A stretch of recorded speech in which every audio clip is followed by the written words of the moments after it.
Well, welcome everyone.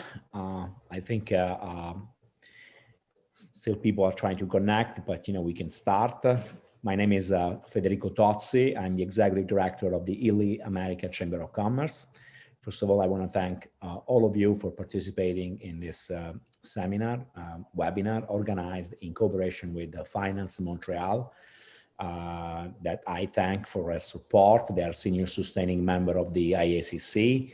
I would like to thank Steve Gauthier, Vice President of Corporate Development for Finance Montreal, his colleague Lisa that helped us put together this seminar. Steve was introduced to me by a very good friend of mine and also a member of the IACC, Serge Sondak of Gloren Consulting, that has been involved with Finance Montreal for a while. And today we have a very special guest, Ivan Saldanha is a senior advisor to the CEO of BNP Paribas. He has a lot of experience in the field, over 30 years, has been working for a long time in the financial industry and has been with several banks in both North America and Canada. So we will hear from him and his experience. So without further ado, I would like to give the floor to Serge Sondak and the other panelists. Thank you. Thank you, Federico, and thank you all for attending during these difficult times with the pandemic. As Federico said, my name is Serge Sondak. I am the president and CEO of Gloren Consulting, Inc. I'll just speak for 30 seconds of my background. I've been in banking for about 35 years. During those 35 years, I've had 23 years of senior management experience, where I also served for 4 years as general manager for National Bank of Canada with responsibility for the bank in the US. And during those 4 years, I also managed the shifting of operational functions to Montreal. So I have a deep understanding of these issues. And I had the pleasure and honor of serving on the board of the Institute of International Banks and on the Audit and Finance Committee of the Institute of International Banks.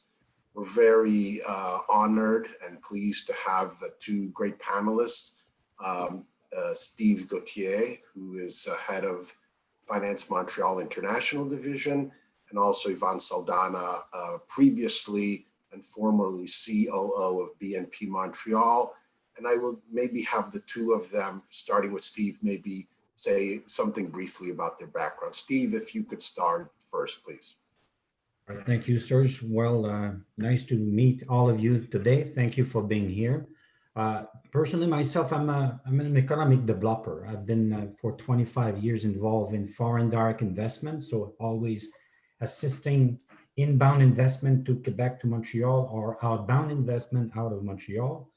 I love geography, so it's no surprise why I'm in the geography of business. So I'm trying to convince and to help all the foreign financial institutions to choose Montreal to grow. And that's why my services, as well as Lisa, as you can see here, is to support your arrival into Montreal and to make sure you are successful as fast as possible. So maybe now it will be up to Ivan, maybe to introduce himself. Please, Ivan.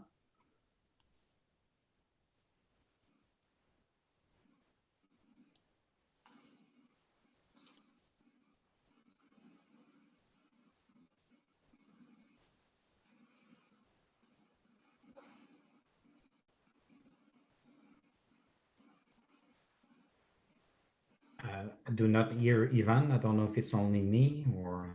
No, I don't hear him either. No. Ivan?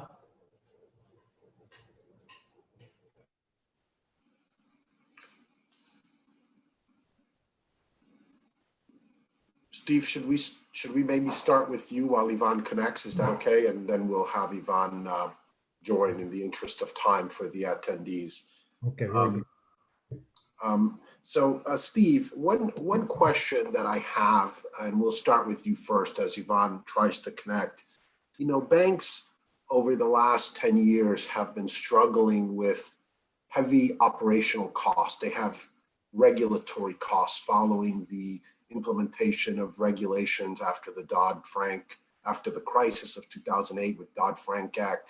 compliance, US regulations. They have heavy compliance costs. They're trying to manage a heavy cost structure at a time where interest rates are very low and banks are struggling also to have their interest margins and profitability is being affected also by low interest rates. How can you explain to the attendees the appeal of Finance Montreal to the financial services community? If you could give the attendees an overview of its importance to financial services. Yeah, well, you see, I'd like the key message for Montreal is that Montreal will allow you to do cost cutting, but also to do transformation. Because the way I sell Montreal is because it's the full pie. I say, come to Montreal because you have a slice of technology, a slice of finance. We have incentives and also smart automation capabilities. And I'll just give you an example. Some of my platforms, some of my very good clients in Montreal, when you look at the age, this distribution of their workforce, on average, they have 60%, 60% of millennials, about 35% of Generation X, and about 4 or 5% of baby boomers. So Montreal, for sure, you do the cost optimization, the transformation. You have a talent pool that is a little bit younger. So when you do a project in Montreal, there is some form of juniorization, if the word exists, into your process. But again, you have a team in Montreal that are kind of trendy, that can help you to better serve your clients because you bring technology, the younger generation involved, and this is the unique aspect of my product. It's a very reasonable costs with good technology, with good talent, international, open-minded, and so on. So this is how we help our clients to set up shop here in Montreal. And Steve, can you maybe explain to the attendees the cost differences between Montreal versus New York, both from a salary and or benefits perspective, to show how banks can actually minimize cost and reduce costs while still maintaining efficiency? If you could give some history or some examples. Yeah, we have a lot of data, so we can compare many cities. But essentially Montreal, let's say that Montreal, New York will be, if you move a job from New York to Montreal, you will save about 55%. And this cost advantage in Montreal, I would say half of it is coming from the real salaries that you will pay here in Montreal are less than in New York, because the lifestyle here is less expensive. And I would say 1/4 of your savings will be the Canadian exchange rate, and maybe a 10-12% will be the incentive we provide. And this breakdown is important because the cost advantage that you have in Montreal, it's not only an exchange rate effect or an incentive effect. Those combined is 1/3 of the savings, but salary will be 50% of the savings and the business cost will be a 10% of the saving. So the real fundamental of your business model are less expensive in Montreal than elsewhere in the US. So that's a sustainable model. It's not based on exchange rate. It's not based on incentives. And Steve, for every job that is being created in Montreal, I believe the Montreal and Quebec offer a tax benefit to the bank or financial institution that sets up an operation. What is the dollar amount of that tax credit for every job created in Montreal? Yeah, we call it a tax credit because I should maybe not say this, but as per the World Trade Organization, we cannot give a subsidized, but our tax credit are refundable. So even though you have a cost center here in Quebec, you don't pay tax in Canada, because the incentive is refundable, you're going to get a check at the end of the year, no matter what. If you pay tax, that credit will offset the tax bill. In a nutshell, it's about $14,400 per job per year for a minimum of 10 years, which means that on day one, you get a certificate that is valid for 10 years, but this certificate is renewable for another 10 years. So you see the incentive is on payroll. So it's paid to the company. So you have 24% of your payroll, maximum 14,400 per employee, reimbursed to you if you don't pay tax, paid to the company. Besides this, we have the labor training incentive. We can give up to about $2 million per project to help you to train to your liking the staff here. So those are the two incentives that we combine to provide what we call the cherry on the cake. You remember my image of a full pie, the cake with the IT, the finance, the smart automation capabilities, and on top of it, we have this incentive. Perfect. Has Yvonne been able to join us? I'm so sorry, Serge. My apologies.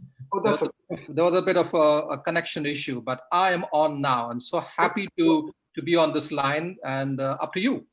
Great. Yvonne, can you, we started without you for a few minutes. Could you maybe say something briefly about your background, and then I will start the process of asking you some questions, if you don't mind.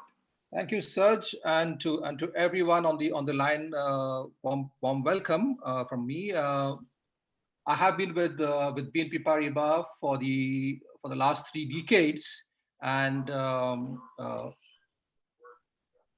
just 1 second, let me get this out. So, yeah. So, and I've been the Chief Operating Officer of BNP Paribas Canada since 2015, and I've recently transitioned to a new role, that of the senior advisor, because I'm due to retire later in the summer of this year.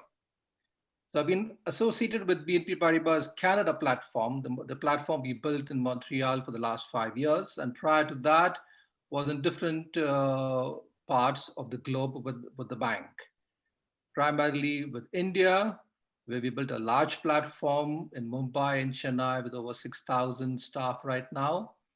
Then in Egypt, Bahrain, and Saudi Arabia, where we actually I started the bank and a asset management company. So in brief, that in a nutshell, that's my background. Perfect, Yvonne.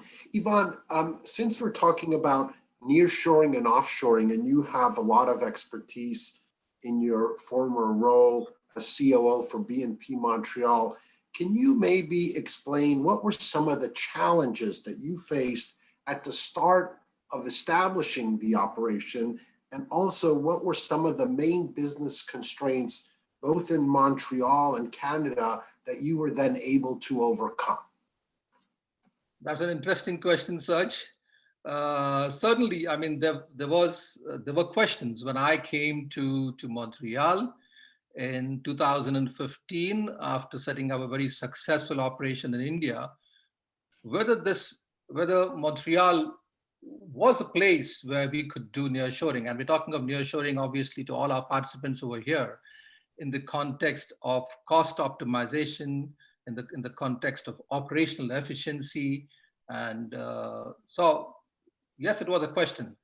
I did a study along with a consultant from outside and looked at whether it's a feasible place to set up an offshoring center.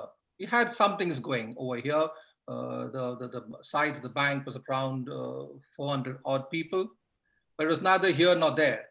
But the big question was, why should the bank, and the same question will be for participants on the line over here, why should we set up in Montreal? Can't we do this in other parts of the world? For us, it was a question that we already had India, we had Lisbon, and we had Warsaw in a way. So a couple of things which really brought it up to us was that, A, if we wanted something in the same time zone, this is Montreal. We're in the same time zone as far as the Americas are concerned.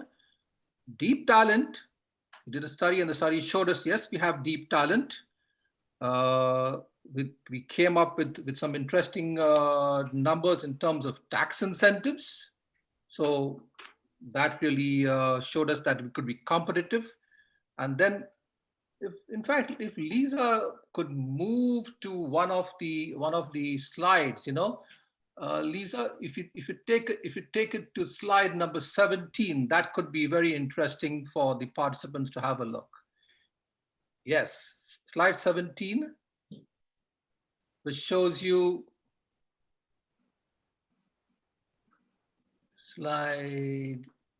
before that, it's not 17, it's before that. For example, yes, the two slides before that, exactly, the one before this.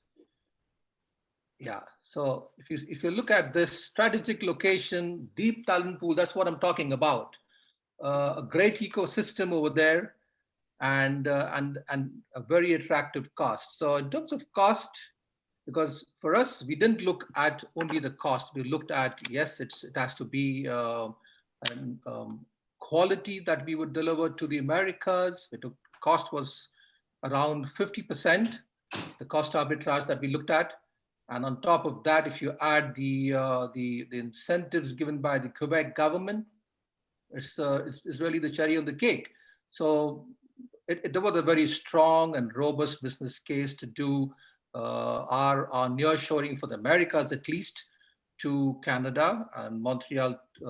Since we had our head office, our French bank had the head office in Montreal, we said, yes, it's a good place to do our nearshoring. And from the time we started up, we never looked back. Okay, thank you, Yvonne. Yvonne, can you also maybe, to the attendees, tell us, how do you see the potential of Montreal in the financial system for an FBO, meaning a foreign banking organization, as they compete with many other nearshoring or offshoring centers on a global scale, maybe in summary or in depth, as you prefer? See, for a French bank like us, and once we did our study, it was a no-brainer for us. See, you already have in Montreal, you have BNP, you have Morgan Stanley, and you have Societe Generale, who started up their nearshoring center, I think, a couple of years back also. So you have these 3 foreign banks, and I understand a few more are actively setting up their shop over there. So there's potential, certainly, for those who want to look at a strategic place which is close to the Americas, because Montreal is almost like the backyard for New York. It's an hour flight away, very well connected. The one very important thing that you always look for when you set up a nearshoring and offshoring center is talent. And this place has got deep talent, according to us. You got 11 universities. I think Steve would have covered that in his discussion a few minutes back. You have 11 universities there. It's one of the most student-friendly cities that we have noticed, and it's there up there in the rankings on student-friendly cities. We have a very good ecosystem. If Lisa, can you just go to the next slide? You will see what I'm talking about when we talk about foreign banks using the ecosystem very well. Lisa, can you just move to the next slide after the one that is there? Yeah, okay. So you see ecosystem and competitors, and showing you a slide over there. So when you set up a center like this, which is a large one, which is 500 plus, 1,000 plus FTEs and staff, you need to be supported not just by your stakeholders, internal stakeholders, but by external stakeholders, universities, government, local partners like Finance Montréal, whom we used extensively. There's Montreal International also. So these are, and a large number of other organizations which help the AI and the startup organizations who really will help your IT. So this is what you need when you really want to look at a strong support to grow an offshoring or nearshoring center. And we found all that in Montreal. We're very happy with what we've done.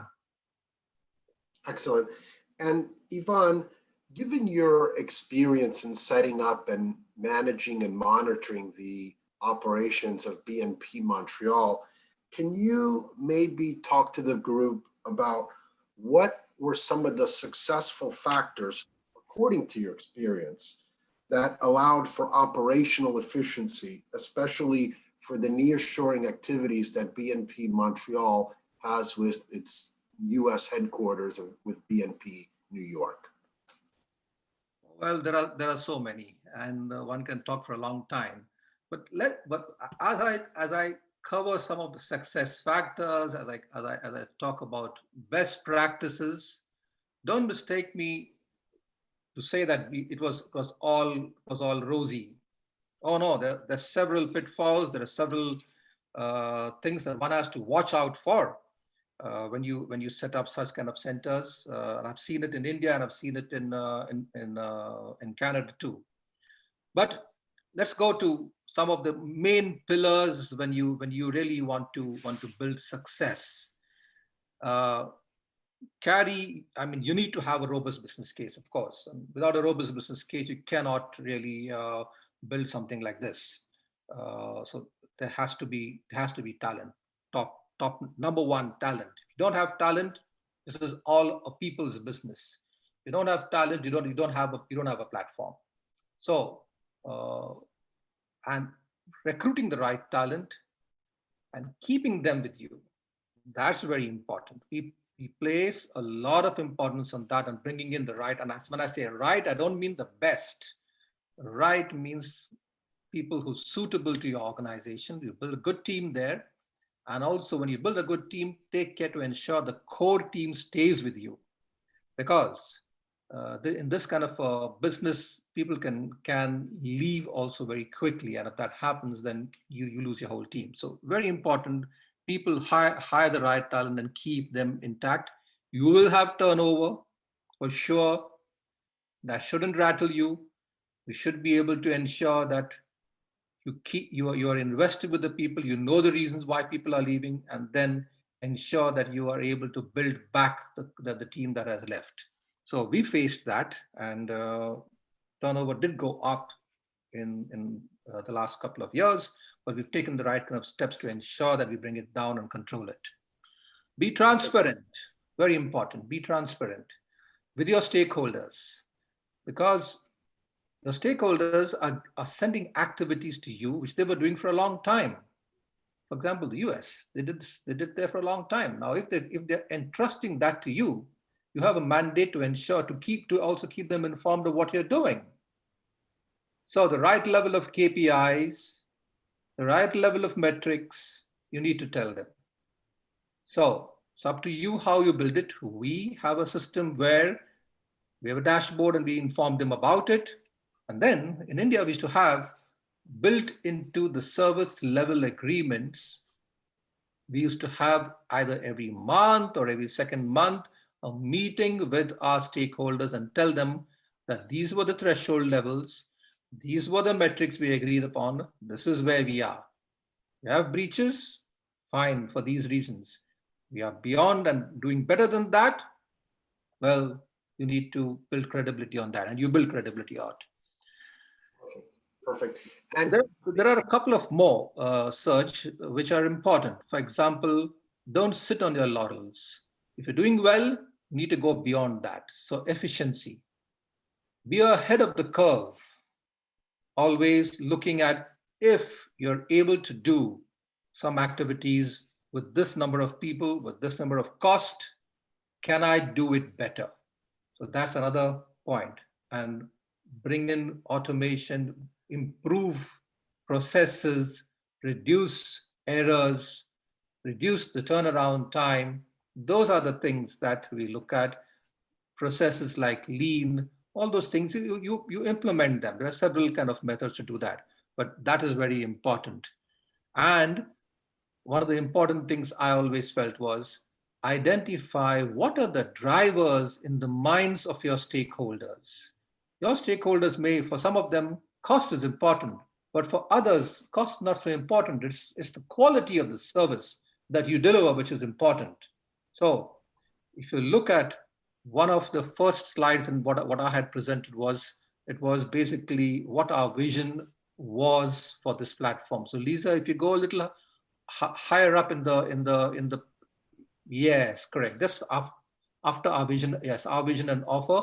Just after that, it was basically what we said is that we're creating a center of excellence. We're creating a center of excellence in Montreal. It's not simply based on cost, but a place where we can deliver the kind of solutions, smart solutions that our stakeholders in the US and the group are looking for. Perfect. Thank you, Yvonne. And I saw on the slide that you just showed on page 7 that 36% of the staff in Montreal was IT staff. And obviously, BNP being one of the top 20 banks in the world and probably the top 5 foreign bank operating in the US, certainly sees the importance of potentially utilizing IT staff to improve efficiency. Can you maybe describe a little bit of the importance of IT and how you were able to bring in such a good number of IT talented staff in Montreal to help your IT, and maybe give some examples of how you manage the IT function with your US headquarters? Thanks, Serge. I mean, this hasn't been a very easy experience for us. Primarily, I mean, IT, let's put it this way, Montreal and Toronto together are very interesting IT hubs in Canada. Montreal has got a lot of IT talent and plus the media talent. So there's a strong demand for IT resources in Montreal. But we adopted several strategies because we had decided that Montreal is going to be our hub. So when we started nearshoring, we said we will build the IT, the finance, the back office operations, and then we're going up the value chain now with compliance and risk. But IT is one of the mainstays, both in the infrastructure side, as well as the IT security side, cyber security, and of course the DevOps that we do in Montreal. So we invested strongly, not just in recruiting mid-level experienced people from the market, but also went to the university. So the university pipeline is a very important source of talent for us. Okay, so for both the DevOps, the infrastructure, as well as the cybersecurity. And some of the universities have got cybersecurity courses where a head of IT security, who's basically a chief information security officer, also goes and gives courses and lectures over there. So we've tied up with them to say, hey, we will support you guys, and we will also want to recruit guys from your batches and from your university. So you've got to engage with them. You've got to support them, and obviously they will support your talent. That's one. The other way, also, when we found that we needed very specific talent, we looked to our offshore centers. Specifically, India has got a huge talent over there, and we said, hey, we need people willing to come, to come. So we engaged with our recruitment consultants, with the immigration department to see how we could bring these people. And we got quite a few people coming in, but sometimes it's not so easy. You have to work around that. And in the last couple of years, it has been a little difficult to bring people from countries like India into Montreal because of the immigration process. And then finally, we had another source where there are recruitment fairs that are happening in Paris. And because of the French connection, we're able to go there and recruit people from there. So you have to use several strategies when you want to really do the right level of recruitment for the kind of volume and the bench which you're building up. Thank you, Yvonne. And so to involve my very good friend Steve, we got a question from the audience, Steve, which is a very interesting question and an easy question for you to answer, which is, have you seen many companies moving from head office or having operational bases to Montreal from cities such as Washington or New York? And can you maybe tell us some of the names or some of the clients or the trends that you've seen to answer this question, Steve? Yeah, New York is the key market for us for sure, but you have Chicago, you even have Boston. One example I can give you is State Street. They moved fund accounting. The decision was made in Boston, but the operations were made in Kansas City. And they moved the operation from Kansas City to Montreal. They volunteered to me, and I heard it, that the savings was 38% between Kansas City and Montreal. So you see, our competition is not Boston, New York, or Chicago. Those are big cities, big financial centers. And our product is different than any tier 2 US, because this is a good example. Kansas City, with all due respect, is not a 4.5 G7 country with technology like Montreal, yet we're worth 38% cheaper. Sometimes I got another bank that came from New York with a compliance team. And it's funny because after 2 days of visiting Montreal, they said to me they found out more than they were expecting. And then they asked me kind of permission. They said, Steve, we're going to move some compliance function here in Montreal with a small innovation team on it. It's going to be small, maybe 60, 65 people, much smaller than what we do in New York. Is it okay for you? Is it a good project for you? My answer, for sure. Because I'm sure that this is going to be the test for more function with transformation attached to it. And we'll see what the future will bring, but this will grow. So the point that I'm making is that you don't need to shut down the US operation to move it to Montreal. I want to be perceived as an enhancement to what you already have. For example, and I will mention it, Goldman Sachs in Salt Lake City. I keep telling them that 12 years ago, I'm sure it was a good decision to go to Salt Lake City. But guess what?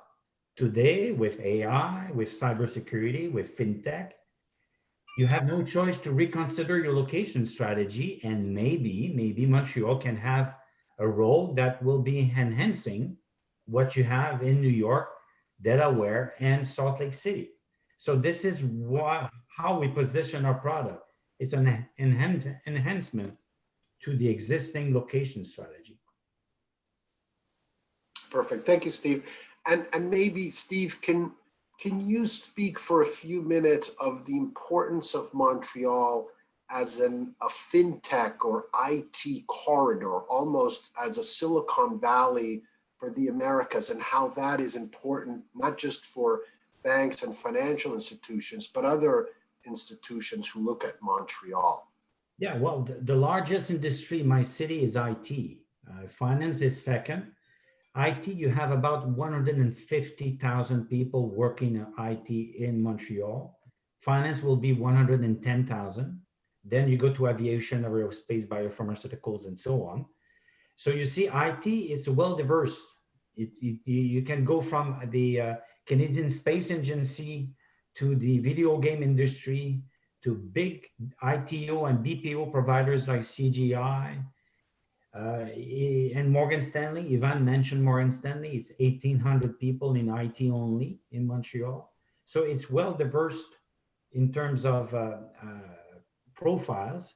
I would ask Lisa to take the slide on AI because it shows that in AI, for example, you see the bars here at the bottom is the location quotient. So it's a concentration of AI talent. And you see AI is defined on the upper left corner of data collection, data normalization, data modeling, production, and so on. You see that San Francisco is in a league of its own. It's very high concentration of AI talent. Then it's Boston. Montreal is third in North America. And when you see the concentration of AI in Montreal compared to New York, Chicago, we're a bit better. So you see, it means that you have more than one will first think when they consider a city like Montreal, because we have more technology than one could believe. Ivan mentioned cybersecurity also. I have clients doing first line cybersecurity and also second line cybersecurity. So AI, cybersecurity, fintech is maybe not as big as in New York, but it's again well connected with New York, London, Toronto, Boston. At Finance Montreal, the picture you see behind me is our fintech incubator. We have our own fintech incubator. So you see, we have everything you need to, again, to transform. Short term, I give you cost reduction. I gave you incentives, reasonable costs. Midterm, I give you the technology to transform your processes. And Steve, and maybe you and Yvonne can answer this question. AI is becoming extremely important, and many banks are trying to see if they can incorporate the AI function in the compliance processes, whether it's onboarding, transaction monitoring, and all the different things that a compliance function must do. Do you have, Steve, some examples, or you, Yvonne, from your experience where you've seen banks or financial institutions try to incorporate artificial intelligence with compliance? Well, I'll go first, maybe, Ivan. AI is important, but I think the most important aspect is before AI is data lakes. It's data. And right now, the topic of data, the advanced analytics is red hot. And we have smaller companies coming to Montreal, like Tower Research, for example. They came to Montreal with data. I have Square Point Capital, another hedge fund, coming to Montreal for data. So again, Montreal is very strong in data science, data analytics, and also AI. But again, AI, there is no yet big major improvement thanks to AI. But again, I have people at National Bank of Canada using AI. And again, they were telling my clients in the past that the cost of an AI specialist in Montreal compared to what you have in New York is two worlds, completely two worlds. And again, the technology is there, the know-how is there, and the cost is less. So maybe, Ivan, you can develop a little bit more on your practice of AI at the bank. To be frank, we've used AI. It has taken some time over these last few years. So we have set up a lab in our Montreal facility. This was one of the things that we really proud of, because we know that, and we recruited several data analysts also, or data scientists as we call them, to work with us. So together with them and with the team that works on data, we've in one of the ops areas that we call the USD clearing, that because the US is the clearer for all US clearing for the whole group of BNP Paribas. So we have a platform that is shared between the US and Canada. So we've used AI for alerts monitoring. It used to be a very manual process. Now it's fairly auto-driven, with only a certain thresholds where the human touches that comes into, and it's far more quicker, far more reliable. So we've used AI there. We're using AI in several other areas like documentary credits, like letters of guarantee. So they're all in the pipeline right now, and we see strong potential in that area for us. So it's something that it's a tool. It's something that we will use more and more. We've got to have good use cases, and the pipeline of use cases is not just regional. Sometimes it's very global also. So we've got to look at and we kind of collaborate not just with the lab in New York, but with the lab in Paris. So together we work all together. Perfect. Thank you, Ivan.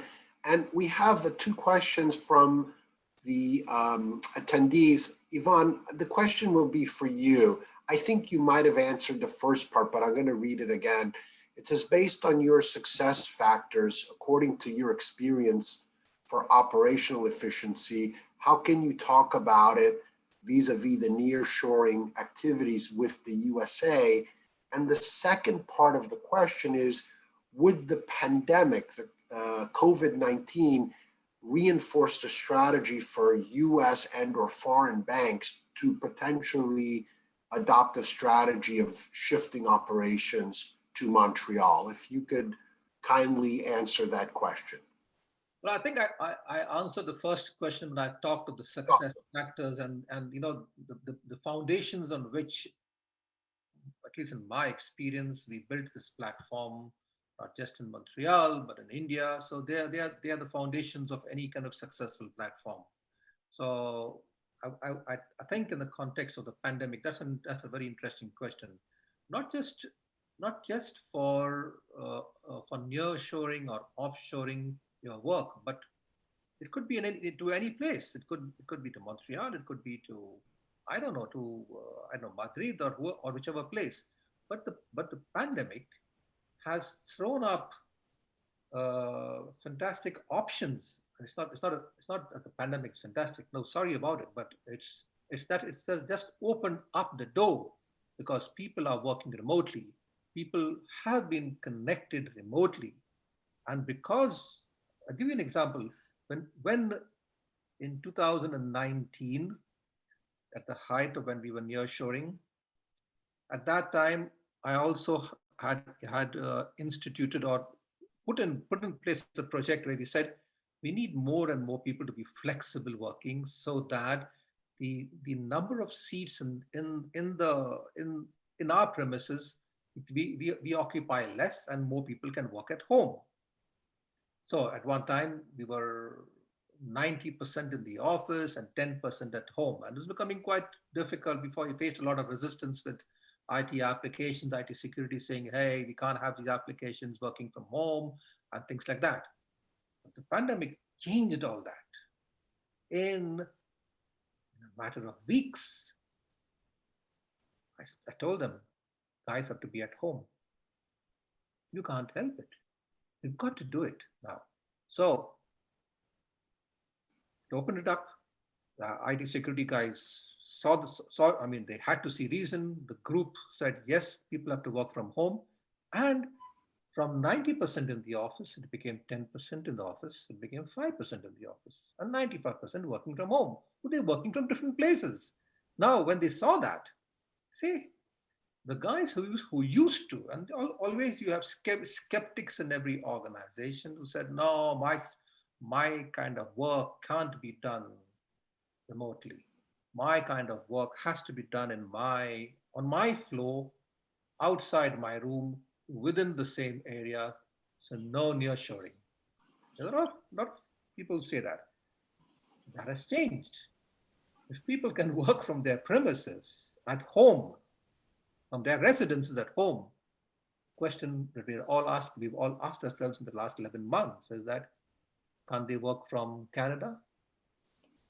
Can't they work from different other places? Certainly they can. And live case in front of us is our cousins who are the Bank of the West. We are the holding company for Bank of the West, which is in California. For almost 2 years, I have been internally marketing the platform, Canada, Montreal, to the Californians, saying, you can do a pretty good job here, look at what we have set up. It wasn't very kind of well received, but all of a sudden they're saying now, yeah, why not? They had started some work with us in 2019, the finance work, the enterprise data management and things like that. Now they've pushed risk, they're pushing compliance, they're pushing IT. It's there. I think the pandemic has really opened up a lot of people's eyes. So a lot of work will be reassessed, is being reassessed in my view, and work will be done in different places. It need not be done from the office. It may still be done in the US if it is very regulated.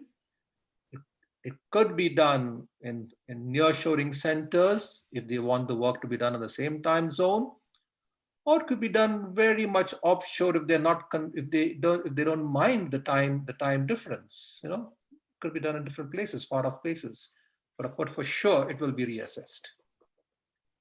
And just to touch on this point a little bit, you know, the pandemic for banks has created challenges because banks, when they developed their business continuity plans, they could never have contemplated that you needed to have 95% of your workforce working remotely, right? So for banks, that operational risk is very, very huge. And certainly that could open up avenues now for banks to maybe look more at Montreal, or not necessarily to have your employees outside of your geographic area. Is there any comment, Yvonne, from a business continuity perspective or operational risk perspective, how you've managed the Montreal operations with staff working from home, and how many, for example, have been working from home within Montreal? Sure. This topic of operational resilience, this topic of business continuity, has been the main topic in front of all of us, and the regulators. When we had our recent meeting with OSFI over here, who is our regulator, the main question in front of us was, how have you been managing your operations during the pandemic? How have you been managing operational resilience? So there are a couple of things always that I don't think the business continuity community had contended with the concept of a pandemic, and a pandemic going on for beyond X months. We had, and I was always very proud to have a strong BCP, as I said, because yes, we had a good setup in Mile X over here in Montreal, which is about more than 5 miles from downtown. Set it up very well. Anything happens, it could be done there. If anything happens over there, then it could be done in the US. It could be done in Lisbon for us. But this is like way beyond that, where everything had to move out from your premises and be done at home. So this is something where you have to demonstrate that your staff can continue to give the kind of services through the connectivity, through being well equipped, through the right level of meetings, because this is one of the questions that the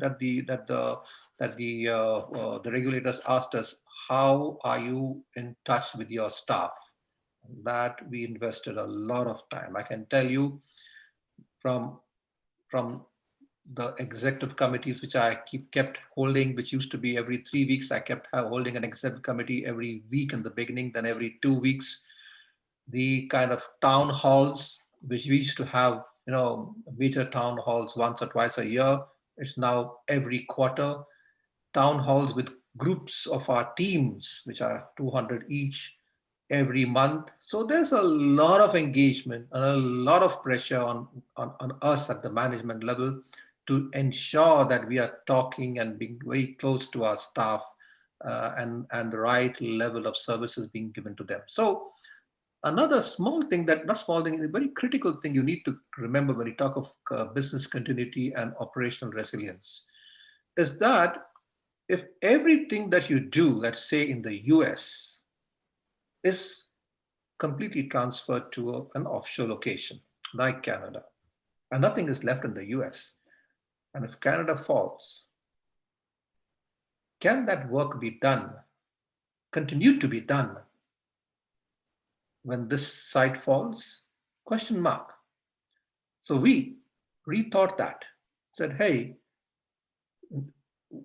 we should ensure also that some amount of work and people with the right level of skills are still left behind in the original place. So it acts as a dual platform. Not everything from here goes over here. Keep something here and also send important things to the offshore location. So at any given time, and one of the real kind of examples for us was that USD clearing platform that we have. The USD clearing platform, we have a dual platform. In the US, that is in Woodbridge over there, and over here in Montreal. And it's a platform very kind of unique, where the operators work and keep taking up the operations and the transactions that keep coming simultaneously on both sides of the platform. So any time, for example, you had a power outage in Woodbridge, the guys in Montreal continue to just take the transaction and clear it. And if here there was a problem for some reason or the other, and we said, okay, Montreal is down, the guys in the US just continued doing their job. So you need to keep that in mind, that don't close down everything in one place and put all your eggs in one basket on the other side. Operational resilience is very important to continue, especially in financial services. Thank you, Yvonne. And there's a question from the audience, but I want to frame it, since we're talking about operational resilience. Clearly, Montreal and New York are on the same time zone, right? So from an operational risk perspective, that risk is mitigated for US or foreign banks that have a Montreal operation.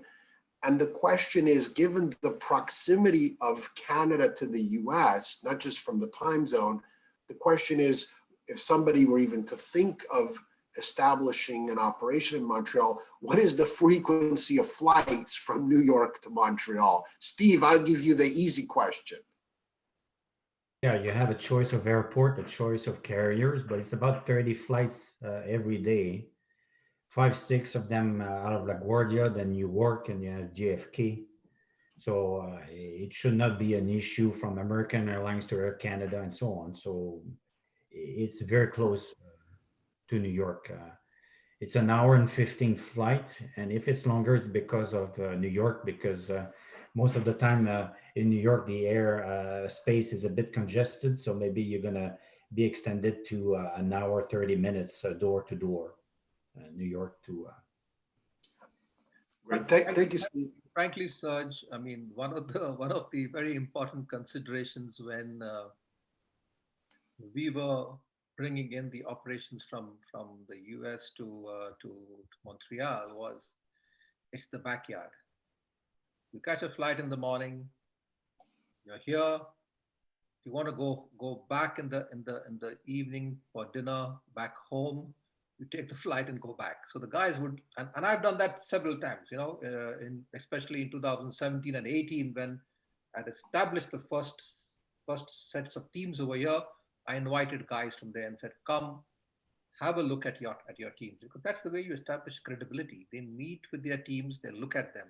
So they don't lose a day. They catch the flight in the morning, they're here, spend the day with the teams, go back in the evening. Yeah, you're right. You're right to point this out, Ivan, because it shows how close we are for a near shore at 40, 45, 50% cost difference. G7 working well with New York close by. It's a unique product. Thank you, Steve.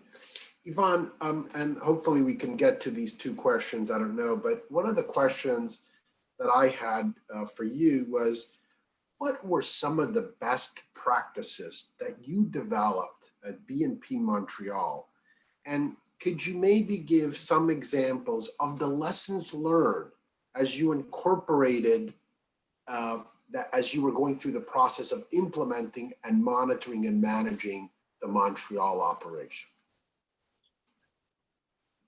I may have covered some of this when I first talked of the success factors, but I'll once again bring out some of the important things here.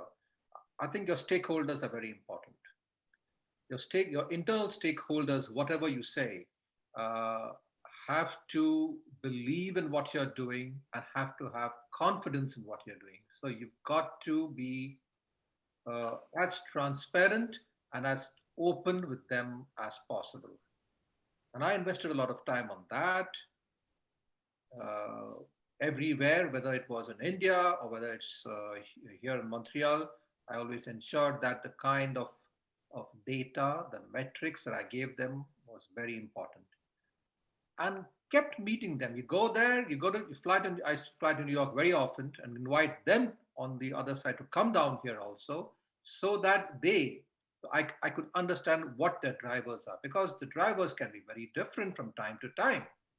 If they have pressures from the regulator because of the overdues, let's say on know your client, and there are overdues which have piled up, I need to know that. I need to know exactly where in the client, the client management team, the KYCs have been piling up, and for what reasons. If, for example, there are certain projects on IT which have got held up, I need to know that. So you need to talk to them and they have to be as transparent with you as possible. The other thing is about costs, and the costs, we must not underplay the role of cost, because one of the drivers of your business case has always been costs. And if they brought their activities to Montreal or to India, one of the reasons is also not just quality but costs. To show them what you're doing on costs, what the costs were at the beginning of the business case, what the costs are now, and what are you doing in the future to ensure that the costs could remain either stable or come down. But those are the actions, the initiatives which you need to have a buy-in with them. Your staff have to understand exactly what the drivers and what the expectations of your stakeholders are. So you and your managers have to be extremely close to that. A very good governance in place, a robust governance. Maybe Lisa can go to a few fairly down in my slide presentation. I had shown a slide on robust governance, Lisa. So I wouldn't remember after this. Yeah, that's the one. So if you see, I mean, I brought out this importance of robust governance.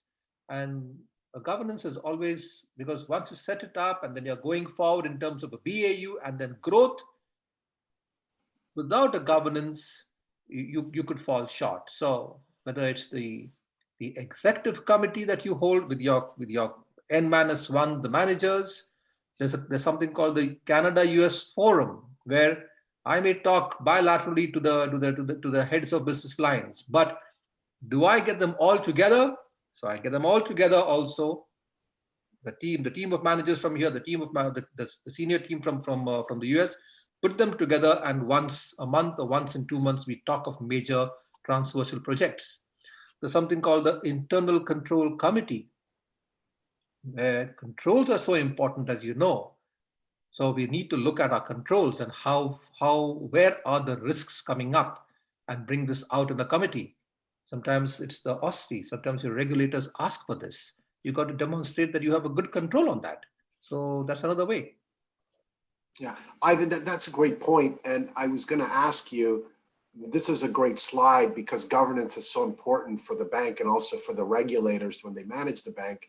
But when you talk about internal controls, how do you see the role and importance of internal audit as they look and they assess the operations of BNP Montreal vis-a-vis its connection to BNP New York? I mean, how do you show the reporting of internal audit, and do those things get minuted and shared with the US senior management in New York, I would think? Although we are, quite at the end of our time, but I'll take a couple of minutes to explain this. And those who are from European banks or European institutions will know, especially how the French and in the European context, how they value something called the Inspection Générale. So IG, as we call it, is the audit arm of the bank, and IG kind of reports directly right up to the executive committee of the bank in Paris. Very important function.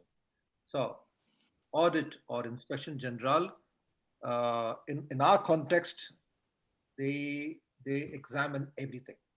The outsourcing arrangement between the two parties. The party can be in the US operations area or the IT area, who's nearshored the activities to Canada.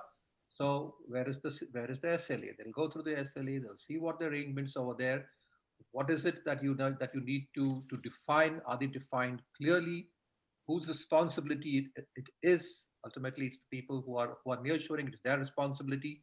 How are they demonstrating it to the regulators? They check the controls. They see that they're appropriate. They're not appropriate. They put a recommendation over there. They come up with mitigation action plans. They look at the human resources. Are they adequate? Not adequate. They put a remark again over there. Software, the application software we're using. What are they robust enough? Are the security controls around that robust? Are there issues around there? Everything. So it's, and I mean, it may not be comfortable for us being audited, but it's important for the general management because we are so immersed in the day-to-day management and working of the platform that to us everything may seem good, may seem fine, but it's somebody with an external eyes, and we call them the third line of defense in our bank. There is a first line of defense where it is operating guys. The second line of defense for us is the risk guys who have an overview. The third line of defense for us is the audit guys. And the final defense, of course, are the external guys, the regulators, the auditors, external auditors of that. So these third line defense, the reports go right up the chain to Paris, not just to New York, but it goes up to Paris.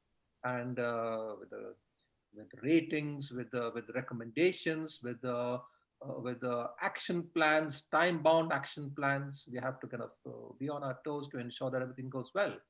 So that keeps us on our toes and keeps us sometimes awake at night. Great, thank you, Ivan. Alice, we had one question from the attendees. Do you want them to answer it after the seminar, or would you like us to pose the question now? I don't want to run over the time. If we have just 5 minutes, I think it could be an interesting one for Ivan. Yes. Perfect. Ivan, so this question is about how banks are managing during the COVID-19 pandemic, especially how do you see banks abiding by regulatory requirements as they are required not just to work from home or work from anywhere? If you could provide some color, some context of what the regulatory requirements are for a financial institution. Yeah, at this point of time for us in OSFI, at least, the OSFI was not, did not stipulate anything very hard-coded to us. They had a meeting with us. They said, okay, how is your business continuity plans? How did you kind of operate from home? How did you equip them? So we laid that out very clearly to them. Their main concern was, were you all able to do business well? The question was mainly around liquidity of the bank and things like that. So we covered that quite well with them.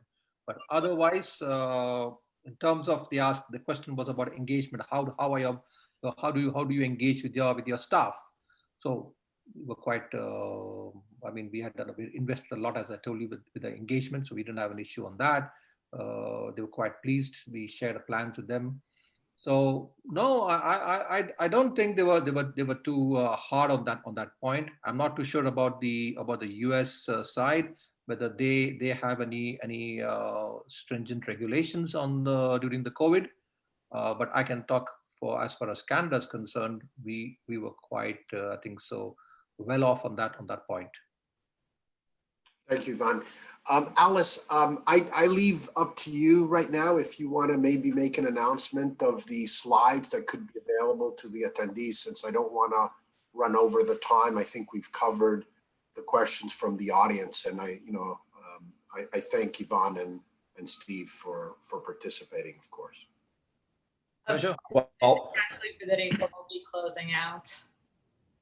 yeah, I just want to, thank everybody, all of you that participated to say, to me was a very interesting presentation. I learned a lot of things that I didn't know about Montreal and the opportunities that it offers for companies that are, interested in nearshoring their operations over there.